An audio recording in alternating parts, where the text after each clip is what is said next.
for them, and in the end, we all accommodated to them. Besides which, people are quite rightly afraid to provoke his malice. No one has the slightest respect for him, but everyone is very nice to him. Madame! Vicomte. What a pleasant surprise. Oh, how glad to see you, Madame. You remember my daughter, Cecile? Well, indeed, but who would have foretold she would flower so gracefully? I want to call on you before leaving the city. Oh, I'm not sure we can allow that. Why should you want to leave? Well, Paris in August, you know. And it's time I paid a visit to my old aunt. I've neglected to disgrace me. I approve of your aunt. She takes such an intelligent interest in the young. She's managed to maintain a youthfulness all her own. All the same. Will you give our warmest regards to Madame de Rosamond? She's been good enough to invite us to stay at the chateau, and I'm hopeful that perhaps later in the season we I shall make a point of it, Madame. But please don't let me interrupt your game. I feel I may have lost enough this evening. Why, your daughter evidently finds our conversation intriguing. I'm sorry. I think it's time we took you home. You used to be in bed at the convent by 9. So I should hope.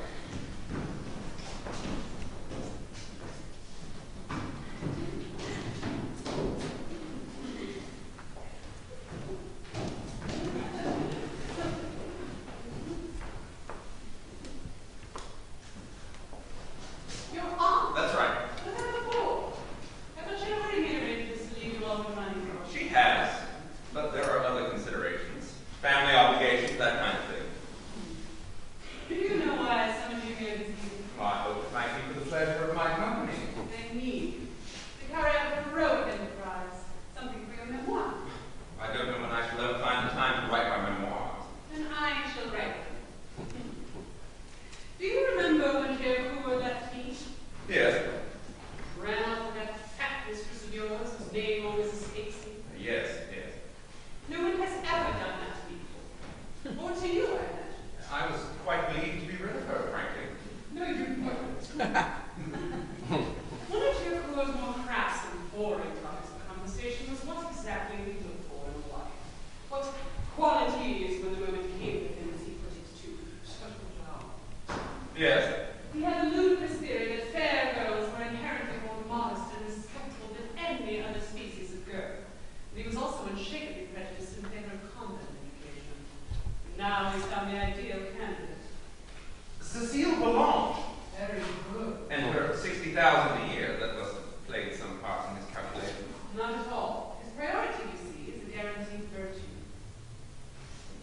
I wonder if I'm beginning to guess what it is you're intending to propose. Jericho is with his residence in Corsica until the end of October. That should give you plenty of time. You mean... She's a rosebud. You think so? And he's come back from honeymoon and finds himself the laughing stock of Paris. Well... Yes. Love and revenge. Two of your favorites. I can't. What? You know how difficult I find to disobey your orders, but really I can't. Why not? It's too easy. It is. What is she, 15? She's seen nothing. She knows nothing. She's bound and furious. She'd be on her back before you'd unwrap the first bunch of flowers. Any one of a dozen men could manage it. I have my reputation to think of. How could you underestimate her? She's very pretty. She has a rather promising air of languor. You mean she falls asleep a lot? Well, then perhaps she goes better off, as a matter of fact. Ah, tell us to make you this. Bad luck. I knew there was something the matter with him. There is someone who's already fallen for her. Young Dawsonee. He goes round to sing duets with her. And you think you'd like to try a little close harmony? Yes, but he's as timid and inexperienced as she is. We couldn't rely on him. So you see, it'll just have to be you. I hate to disappoint you. I really think you are going to refuse me, aren't you? I can see I'm going to have to tell you everything. Of course you are. Well, my trip to the country to visit my more or less immortal aunt. And the fact is, it's the first step towards the most ambitious plan I've ever undertaken. Well, go on. You see, my aunt is not on her own just at the moment. She has a young friend staying with her, Madame de Tourvel. is my plan. You can't mean it. But why not? To seduce a woman famous for strict morals, religious fervor, and the happiness of her marriage. What could possibly be more prestigious? I always think there's something very grave about having a husband for a while. It's humiliating if you fail, and commonplace if you succeed. Where is he anyway? He's presiding over some labyrinthine case in Burgundy, which I'm reliably informed will drag on for months. I can't believe this. Apart from anything else, she's such a front. Bodice up to her ears, in case anyone might catch a glimpse of the square inch of flesh. You're right, clothes don't suit her. If you succeed, you know what? What? All you'll get from her is what she gives her husband. I don't think you can hope for any real pleasure. They never let themselves go, those people. If you ever make her heart beat faster, it won't be love, it'll be fear. I sometimes wonder about you, Vicomte. How could you make such a fool of yourself for a complete non-entity? Take care now. You're speaking of the woman that... Well, I set my heart on. Oh. I haven't felt so strongly about anything since you and I were together. And you're going to pass up this wonderful opportunity for revenge. If I have to. You don't have to. I won't tell anyone about this bizarre aberration of yours. Well, I think you're going to have to wait until I've had her before I can allow you to insult her. And I can't agree with your theory about pleasure. See, I have no intention of breaking down her prejudices. I want her to believe in God and virtue and the sanctity of marriage, and still not be able to stop herself. I want passion, in other words, not the kind we're used to, which is cold as it is superficial. I don't get much pleasure out of that anymore. No, I want the excitement of watching her betray everything that's most important to her. Surely you can understand that. Betrayal was your favorite word. No. No cruelty. I always think that has a nobler ring to it. Don't tell. You're 100 times worse than I'll ever be. Why, ever since we started this little mission, you've made many more converse than I have. You make me feel like an amateur. And so you are. Really, you may as well be in love. Well, if being in love is not being able to think of anything else all day or dream of anyone else all night, then perhaps I am. That's why I must have her to rescue myself from this ridiculous position. Love is something you use, not something you fall into like a quicksand. You use it as a lubricant. How is Belleroche? He is in love. I thought it might be time to end it with him last week. He looked so woebegone, I relented. And you know, after that, we spent the best night we have ever had. Since then, he's been more assiduous than ever, but I'm keeping him at arm's length because I'm so pleased with him. He hasn't yet learned that success is something you reserve for those whom you're about to lead. So you're not about to leave? No, I told you at the moment I'm quite pleased with him. And he's currently your only lover? Yeah. I think you should take another. I think it's most unhealthy, this exclusivity. You aren't jealous, are you? Well, of course I am. Belleroche is completely undeserving. I thought he was one of your closest friends. Exactly.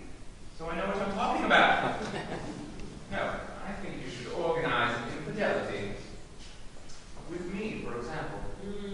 But we said it was infinitely more important to be able to preserve our friendship and to trust each other implicitly. Are you sure that wasn't just advice to heighten our pleasure? You refused to grant me a simple favor in which you exclusively indulge. That's only because it is so simple. It wouldn't feel like a conquest. I follow my destiny, you see. I have to be true to my profession. Well, come back when you've succeeded with Madame de Courvel, and I will grant you a reward. My love. That I shall require proof, Certainly. written proof, not negotiable. And I'm sure you'll find someone else to help you out with the little belong. She's so lovely. My morals are less austere. I take it on myself. You are an astonishing woman. Thank you. I'm only sorry you haven't sufficient confidence in me to give me my reward in advance. Good night, Vicomte.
her charitable enterprises. All that humble gratitude was most affecting. But how are you coming along with the maid? Julie, well, to tell you the truth, it's a bit boring. If I was so anxious to keep your lordship present, I think that I only would have bothered the once. Then again, I'm not sure she doesn't feel the same, but what else is there to do in the country? Yes, it wasn't so much the details of her intimacy I was after. It was whether or not she's agreed to bring me Madame de Tourvelle's letters, and do you think she'll keep her mouth shut? She won't steal the letters. She won't! You know better than me, sir. It's easy enough making them do what they want to do. It's trying to get them to do what you want them to do. That's what gives you a headache. Then, as often as not. And as for keeping her mouth shut, I haven't asked her to keep her mouth shut because, well, that's the one thing most likely to give her the idea of opening. You may be right. But look, Madame de Tourvelle told me she'd been warned about me. That means some officious friend must have written to her about me. I need to know who. I shouldn't worry about all that. If I was you, if she was interested enough to have you followed, I would say that it's only a matter of time. You think so? Anyway, apparently, she keeps her letters in her pockets. I wish I knew how to pick pockets. Why don't our parents ever teach us anything useful? Where do you and Julie meet? In my room, sir. And is she coming tonight? Afraid so. Then I might have to burst in on you. See if blackmail will succeed better than bribery. About 2 o'clock, suit you. I don't want to embarrass you. Will that give you enough time? Apple, sir. Good. Then you won't have to pay her, will you? Oh, I think if she delivers, we can afford to be generous, don't you? That's very reasonable. Don't worry, I shan't get your contribution. Off you go then. Oh, and I will be sure to arrange Julie so that she can't say she's there to borrow clothes. Here he is. I said he would be here. Ladies, Madame de Tourvelle has some mystery to reveal to us. To you, Madame, to you. oh, well then, perhaps I should go for a walk. No, it concerns you as well. I mean, it particularly concerns you. In fact, I must begin by asking you some questions. That's very well. Just allow me to help my aunt to her chair.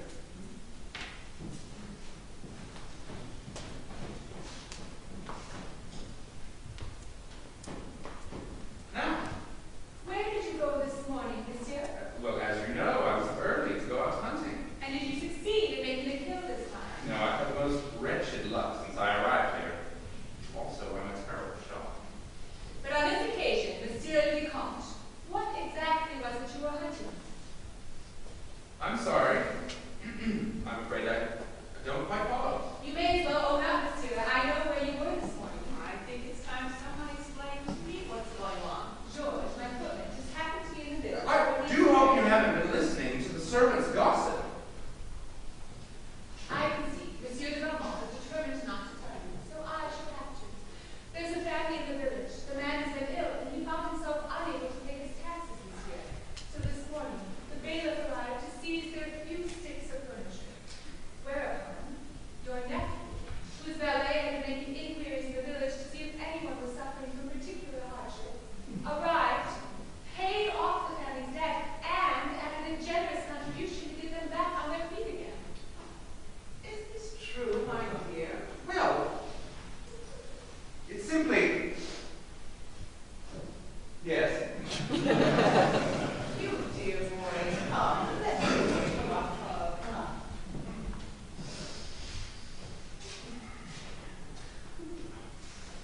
It's so like you to make me think of something like that.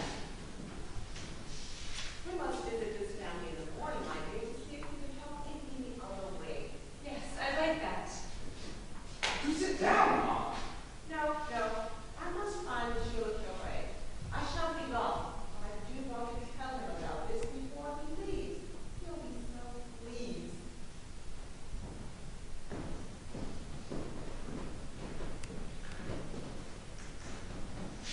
I can't understand how someone with such generous instincts could lead such a dissolute life. I'm afraid you have an exaggerated idea both of my generosity and my craft. If I knew who'd given you such a dire account of me, I might be able to Since I don't, let me make a confession. I'm afraid the key to the paradox lies in a certain weakness of character. I don't see how so thoughtful an act of charity can be described as weak. This appalling reputation of mine, you see, there is some justification for it. I've spent my life surrounded by immoral people. I've allowed myself to be influenced by them. Sometimes even taken pride in outshining them.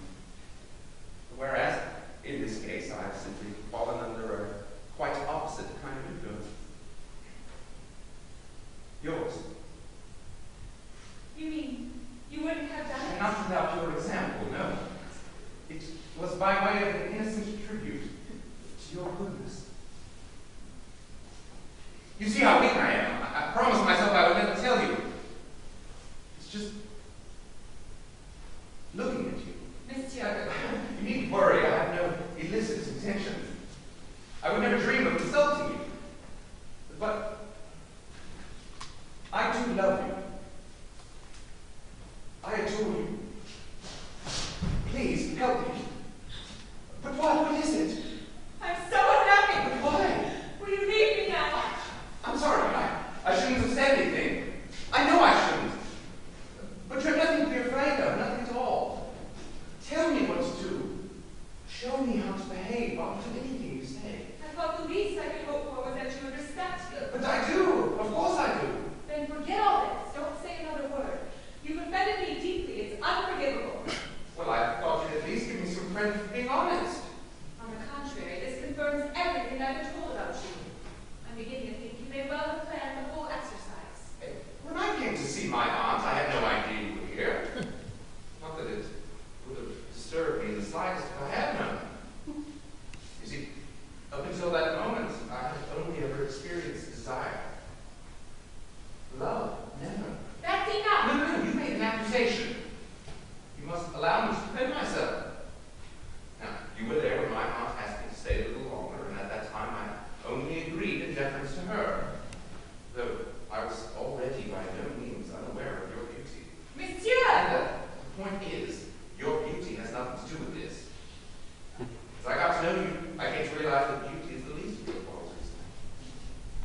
I became fascinated by your goodness. Was taken in by it. I didn't understand what was happening to me, and it wasn't until I began to feel actual physical pain every time you left the room that it finally dawned on me. I was in love. For the first time in my life.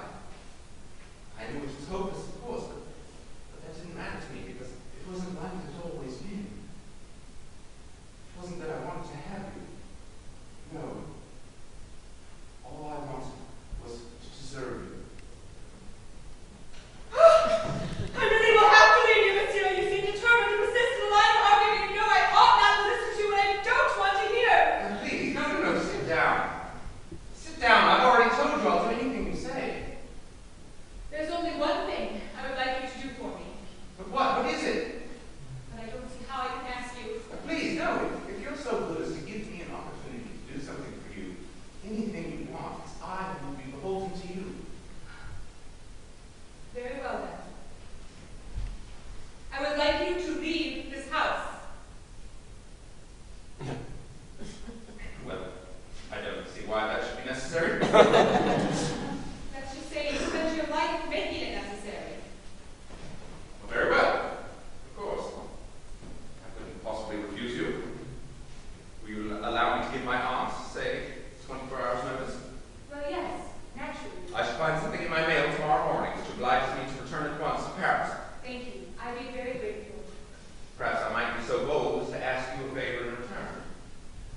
I think it would only be just to let me know which of your friends has blackened my name. You know very well that's impossible, Monsieur. Friends of mine have warned me against you. They have done so entirely in my interest, and I could hardly reward them with betrayal, could I? I must say, you do value your generous offer if you wish to use it as a bargaining point. Very well. I withdraw the request. I hope you won't think I'm bargaining if I ask you to let me write to you. Well, And I hope you will do me the kindness of answering my letters. I'm not sure a correspondence with you is something a woman of honor could permit herself. So you're determined to refuse all my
paper?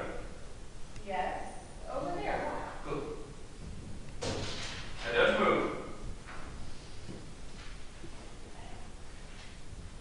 My dear Madame de Torbert, I have just come to my desk. Don't move, I said.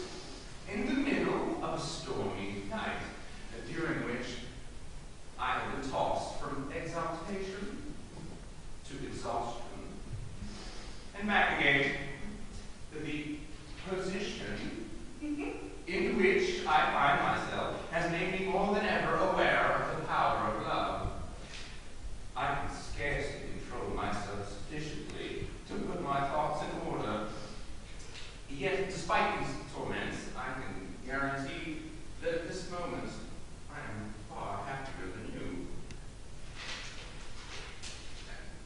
I only hope that you will one day feel the kind of pain afflicting me now. Meanwhile, please excuse me when I take steps to calm what I can only describe as a mounting excitement. We'll finish this later, shall we? I said to shut your shit, young nigga, why you doing this to yourself? She looked at me and this is what she said.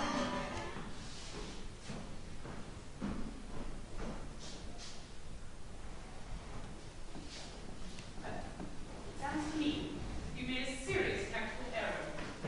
Shouldn't you have taken Madame de Torbert there and then with Chaiselon? I was expecting my aunt and the curé to appear at any moment. Well, it would have been the most interesting thing to happen to her for a year. No. It wasn't at all the moment. I want her to surrender, not before she's put up a fight. She seems needy. She succeeded in getting rid of you altogether. But I got her to let me write to her. Well, in the unlikely event of her defenses being pierced by your eloquence, you're not going to be there to take advantage of it, are you? And by the following day, you'll be back in full repair. Naturally, writing to someone is a very poor substitute, but since I really had no choice in the matter, at least I found a way to keep the thing alive. Perhaps. I know you're impurely skeptical, but for me, with a woman, this is by far the best stage. It's what men always talk about, but hardly ever experience. The real intoxication. But when you know she loves you, but you're still not quite certain of victory. So you know she loves you.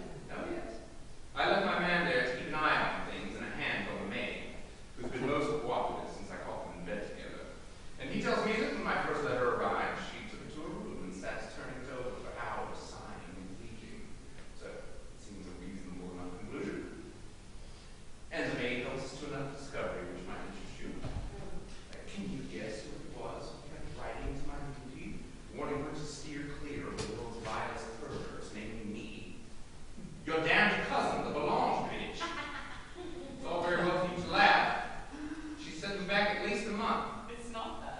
Well, she wanted me away from Madame de Torbert. Now I am, and I intend to make her suffer for it. Your plan to ruin her daughter. Are you making any progress? Is there anything I can do to help? I'm entirely at your disposal. Well, as a matter of fact, my dear Vicomte, your presence here today forms part of my plan. I'm expecting Danceny at any moment, and I need you to help me stiffen his resolve, if that's the phrase. And then I've prepared a scene for you, which I hope you shall find entertaining. Yes, I'm sure you will. Is that all you're going to say? Yes, I think so. Has Danceny not been a great success? Oh, it's been disastrous. Like most intellectuals, he's intensely stupid. Really is a most incompetent boy, charming but hopeless. You better bring me up to date. Well, I've become extremely thick with little Cecile. We go to my box at the opera and chatter away all evening. I'm really quite jealous of whoever's in store for her. She has an innate duplicity which is going to stand her in very good stead. She has no character, no morals. She's altogether delicious. But what's happening? Well, she and Danceny are head over heels in love. It started when she asked me if it would be wrong for her to write to him. First I said, yes. And then later I said, no, it would be all right. So long as she showed me both sides of the correspondence. Then I arranged a meeting. But Danceny was so overcome with chivalry, he didn't lay a finger on her. All his energies go into writing her poems of great ingenuity and minimum impact. All that was left for me to do then was to arrange a final meeting for them to say goodbye to one another and hope for the best.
was born to dominate your sex, and avenge my own.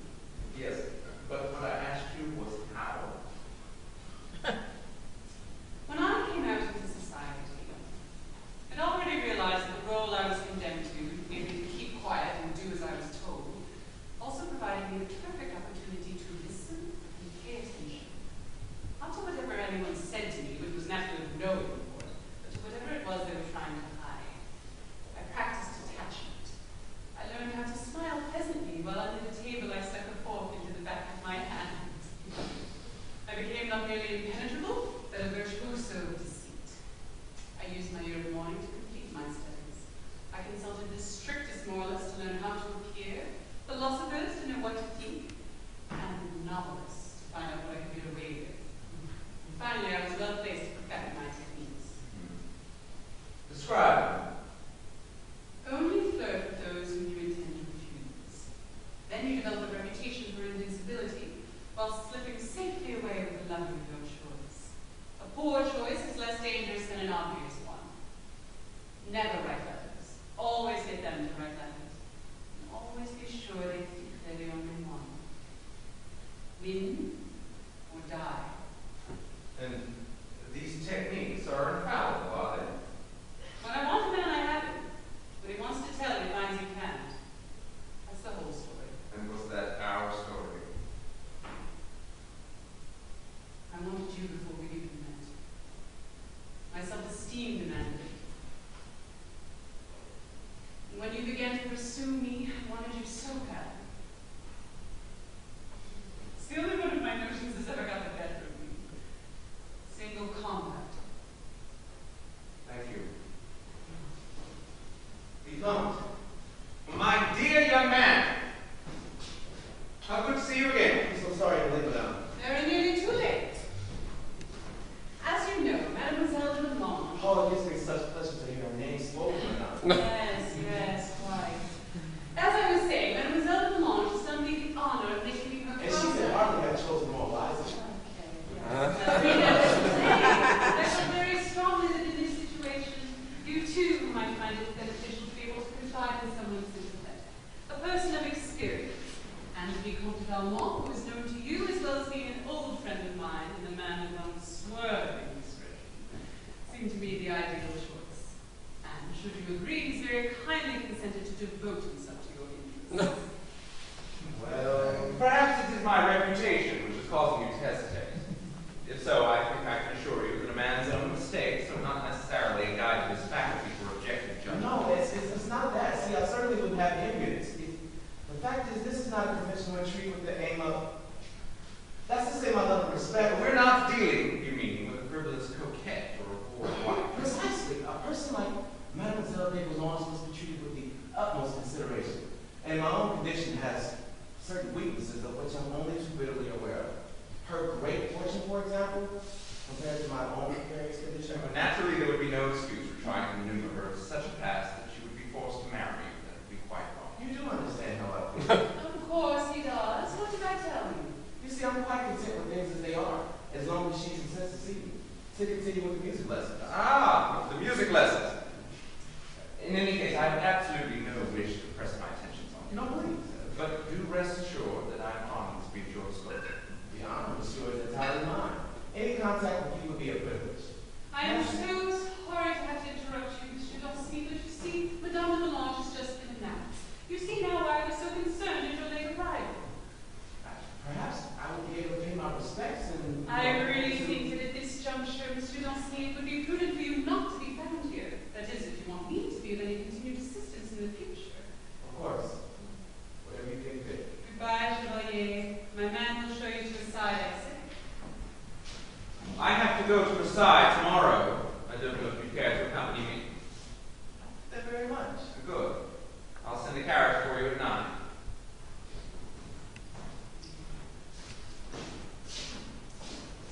So this is the scene you have planned for me? If you would care to go behind the screen. I think you might have consulted me before offering my services as general factotum to that exasperating boy.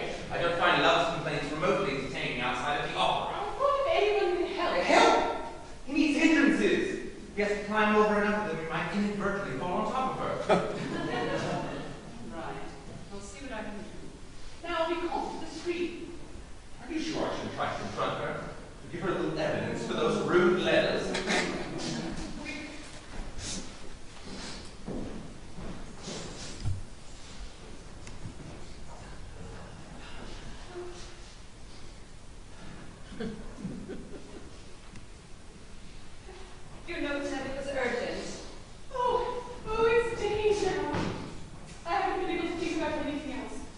decide what to do with this.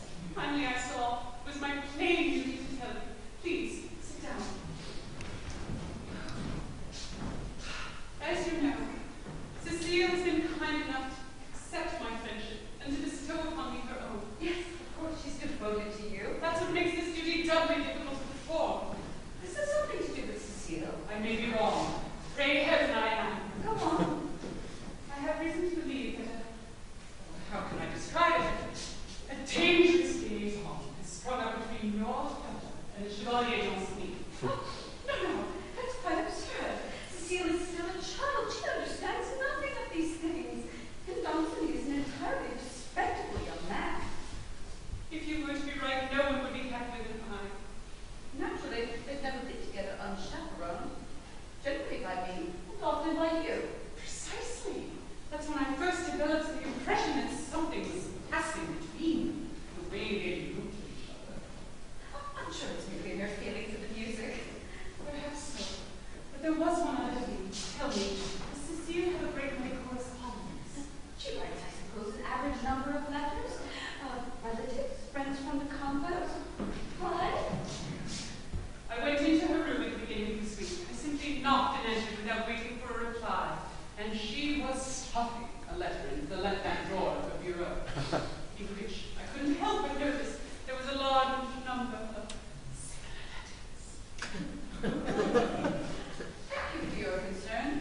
I'll see myself out. I hope you don't think me interfering. No, not at all. And I do hope if there is to be any period of difficulty, I mean, God forbid, if you do find anything compromised and you both tell Cecile it was I who was responsible, I would hate to forfeit her trust. And if there is to be any trouble, I should hope that my advice would be able to be of some use to her. Yes, of course. Do you think it's impertinent of me if I make another suggestion? No, no. If my recollection is correct, I believe I overheard you say to the Vicomte de Valmont and his aunt that invited you to stay at his chateau. Yes, she has. Repeatedly. Well, a spell in the country might be just the thing until this all blows over. If what you are telling me has any truth to it, I may very well send her back to the convent. Wouldn't it be better to threaten that, in case there's any resumption of relations?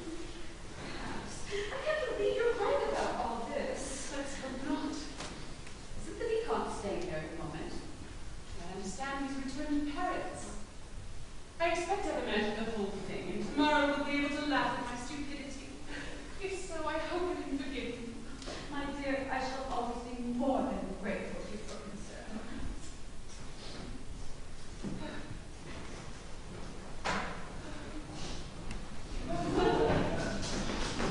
So, you understand I've returned to Paris?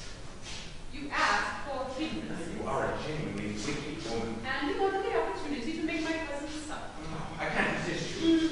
That made it easy for you. But all this is most inconvenient. The Comtesse de Beaulieu has invited me to stay. Well, you'll have to put her off. The Comtesse has promised me extensive use of her gardens. It seems her husband's fingers are not as green as they once were. Maybe so. But from what I've heard, all his friends are gardeners. Right. You want your revenge, I want my revenge. I'm afraid there's only one place you can go. Back to Auntie, eh? Back to Auntie. Or you can also pursue that other man. You have some evidence to procure, have you not? Oh, don't you think it would be a generous gesture? Show a proper confidence in my abilities. I mean, to take that evidence for granted. I need it in writing, Vicomte. And now you must leave me. Must I? Why? Because I'm hungry. Well, so am I. I have quite an appetite myself. But you're home and eat. In writing.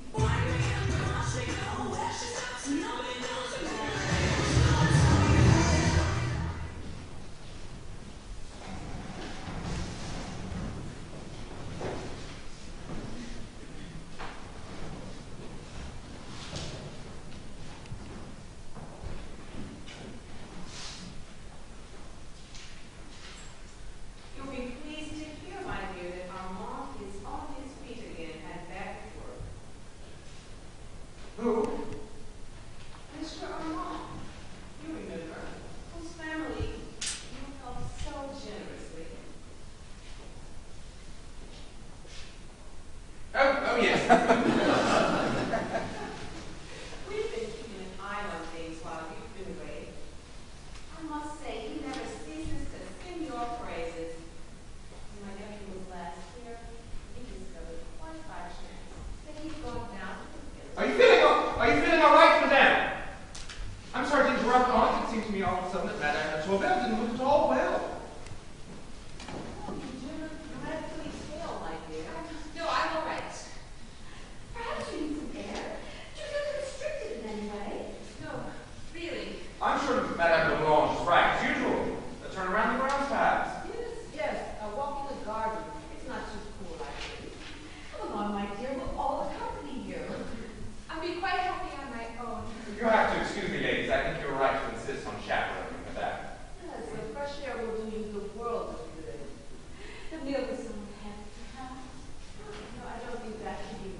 to arouse suspicion, mademoiselle, so I must be brief, and I must ask you to pay close attention to what I say.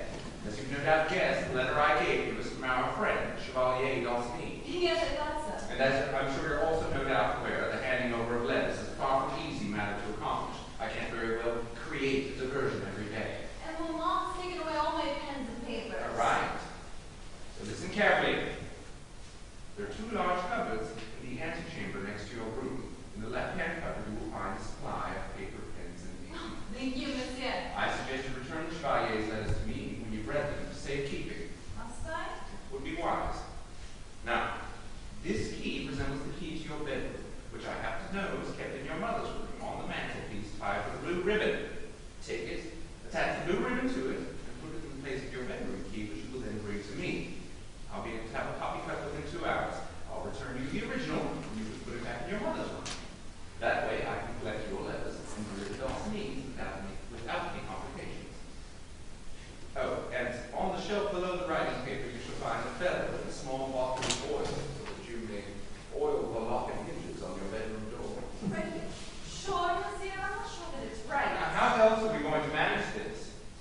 Your mother never lets you out of her sight. You really must trust me, my dear. Well, I do know that Monsieur d'Anceny does have that great confidence in you. Oh, believe me, mademoiselle, there's one thing I can't buy, it's deceitfulness. So in my very warm friendship with d'Anceny, would never make me consider such matters. Now, I suggest you rejoin your mamma and the others before they set out to serve party. Yes, monsieur. Thank you, monsieur. My pleasure.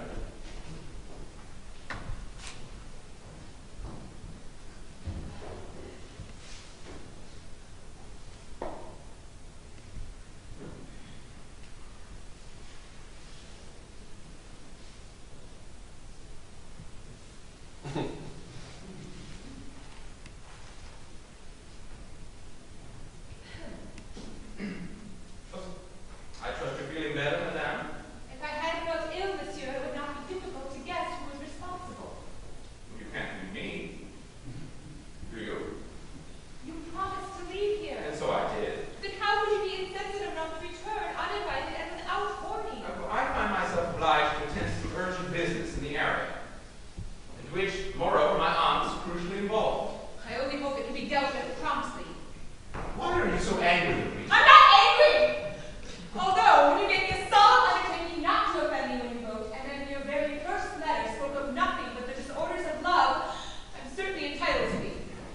I was gone almost 3 weeks, and wrote to you only 3 times. Since I was quite unable to think of anything but you, some might say I showed heroic restraint. Not insofar, and that you persisted in writing about your love despite my pleas for you not to do so. Oh, it's true, I couldn't find the strength to obey you. You claim to think there is some connection between what you call love and happiness. I can't believe that there is. Well, in these circumstances, I agree. When the love is unrequited. As it must be. You know it's impossible for me to reciprocate your feelings, and even if I did, it would only cause me suffering without making you any the happier. What else could I have written to you about other than my love? What else is there? I believe I've done everything you've asked of me. You've done nothing of the sort. Well, I left here when you told me to. And you came back. I've offered you my friendship, monsieur. It's the only thing I can give you. Why can't you accept it? Well, I could pretend to, but that would be dishonest. You're not answering my question. The man I used to be would have been content with friendship and set about trying to turn it to his advantage. But I've changed now. And I can't conceal from you that I love him. Tenderly, passionately, and above all, respectfully. So how am I to devote myself to the tepid position of friend? And in any case, you're no longer pretending to show friendship. What do you mean? What is this, friendly? You can hardly expect me to stay here and listen to the expression of sentiments you know very well I can only find insulting. I think you're misunderstanding me. I know that you can bestow on me nothing more than your friendship, for which, by the way, I am profoundly grateful. But in the same way, I can feel nothing less for you to love. both know this is the true situation. Can't we simply acknowledge it? I don't see why recognition of the truth should lose me your friendship. Openness and honesty scarcely deserve to be punished, don't you agree? You are adept, monsieur, at framing questions which preclude the answer no. Your honesty or otherwise is not an issue. The point is, surely, that I was weak enough to be persuaded to grant you a favor you should never have obtained,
I told you I'd take it away.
You don't want me to be angry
friendship, trust, and mutual respect are infinitely more important. And you don't approve of Danceny? There can be no denying that as suitors there can be no comparison between them. I know money isn't everything, but will 60,000 a year really be sufficient to maintain the kind of establishment that Cecile will be obliged to run, even as Madame Danceny? Of course, I wouldn't dream of suggesting in any way that Danceny has allowed himself to be influenced by financial considerations. What? Precisely. But as I say, it's merely an opinion. The decision, of course, is yours. Yes. I do hope that perhaps when we're all back in Paris, we can discuss it further. One of the solution I'd like to maybe before we Excuse me, monsieur, I must go up and see to having some supper dinner for my daughter. Oh, is she indisposed? Yes, for the moment. Oh, well, the young have such miraculous powers of recuperation. I'm sure she'll soon be back in the saddle. Tell her I hope so, at least. Thank you, monsieur. You see, she can hardly stand to be in the same room with me. But I gather you've had your revenge. So you know. Well done. A favorable report, I trust. On the contrary, Vicomte, if I hadn't spoken to her sharply, I think on your next visit you'd have found her door bolted as well as locked. Oh, you surprised me. I was malicious enough to use no more strength that could easily be resisted. Still, she seems to think it was rather an underhand approach. I've been postponing it, to tell you the truth. But when I heard you were expected here today, I wanted to be able to provide you with some amusement, please. It's just as well I didn't decide to look in, because as it turns out, your initiative came within an ace of sabotaging our whole plan. What do you mean? Madame Delange was so distressed at Cecile's appearance this morning that she resolved to allow her to marry Danceny after all. No. I think I've been able to talk her out of it. But the fact remains, you nearly lost us our revenge on Gercourt. I could hardly have been expected to anticipate this sudden access of compassion. After all, to my knowledge, Mother Delange has never shown signs of it before. I'm beginning to have my doubts about you, Vicomte. Do you really deserve your reputation? You see, the real reason I consented to spend the night at this lugubrious address was that I was hoping to be shown some tear-stained bit of paper. Ah, But I gather from what you were saying that no such document exists. no. Perhaps it's just as well. No doubt you're exhausted after last night's exertion. Oh, I think you know me better than that. I wonder, can you account for this extraordinary dilatoriness? Well, lugubrious or not, I haven't experienced a moment's boredom in all the weeks I've spent here. And I appreciate you may well have excellent reasons for your impatience, but you really mustn't try to deprive me of my simple pleasure. I've told you before how much I enjoy watching the battle between love and virtue. What concerns me is you seem to enjoy watching it more than you used to enjoy winning it. All in good time. The century is drawing to its close, Vicomte.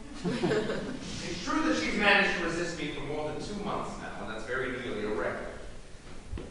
I really don't want to hurry things. We go for a walk together almost every day. A little further every time down the path which has no turning.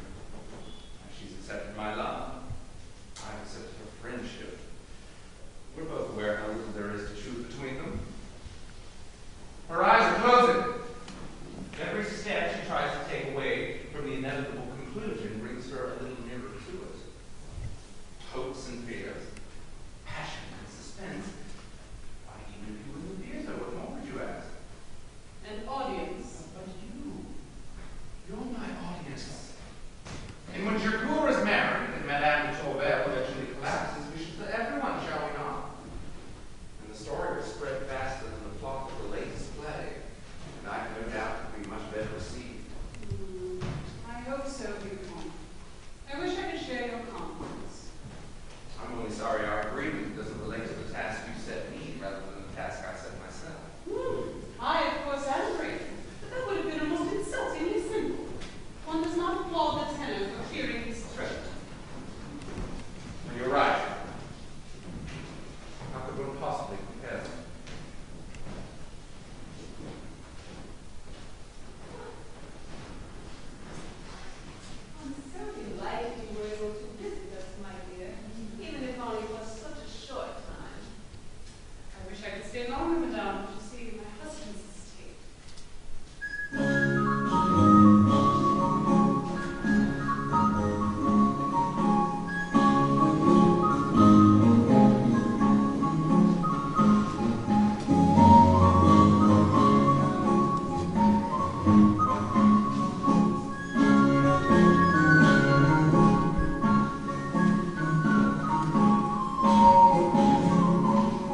as much noise as you like.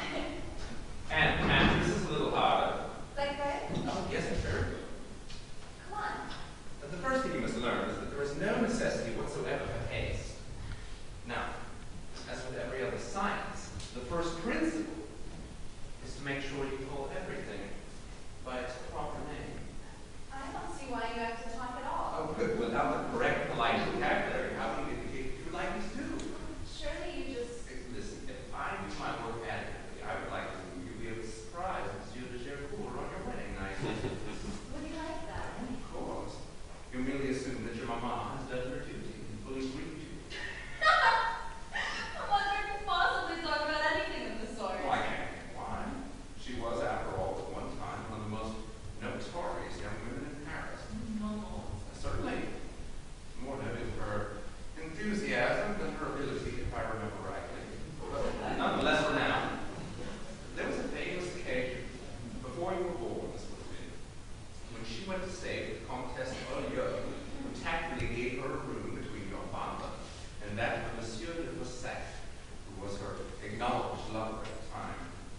Yet, in spite of these careful arrangements, she contrived to spend the night with a third party. I don't believe it. That's just gossip. I can assure you it's true. How do you know? That this third party was myself. But we can return to this subject later. During the intervals, you asked if Monsieur de Gercourt would be pleased with your abilities, and the answer is that even if he isn't, I don't believe it would be difficult to find others who would. Education is never a waste. Now, I think we might begin with one or two Latin terms.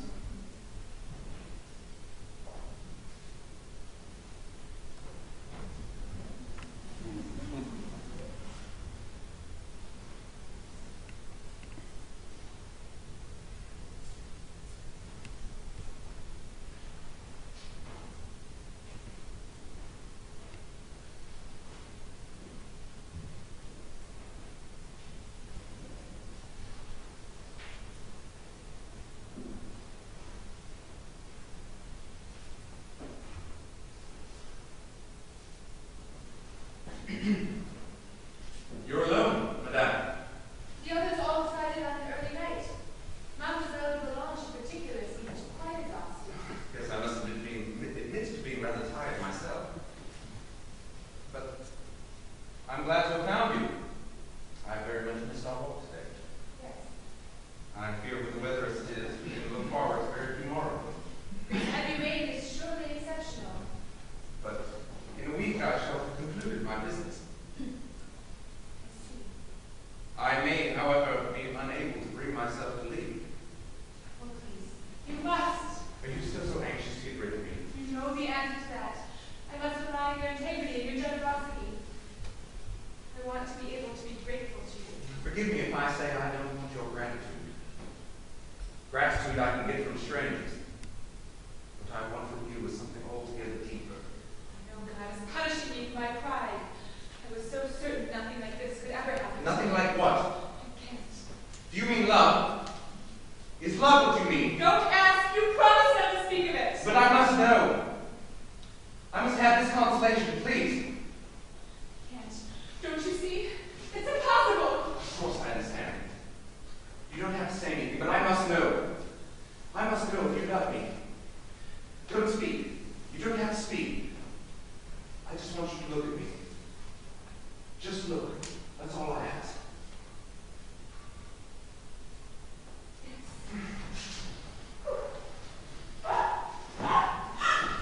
Forgive me!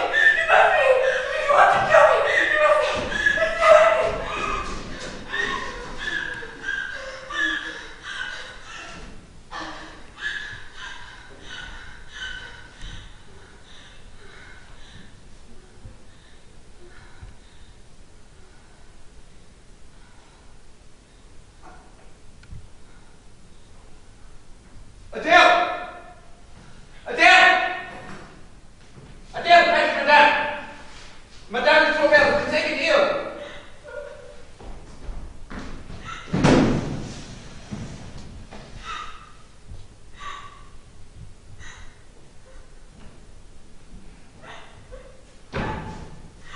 happen to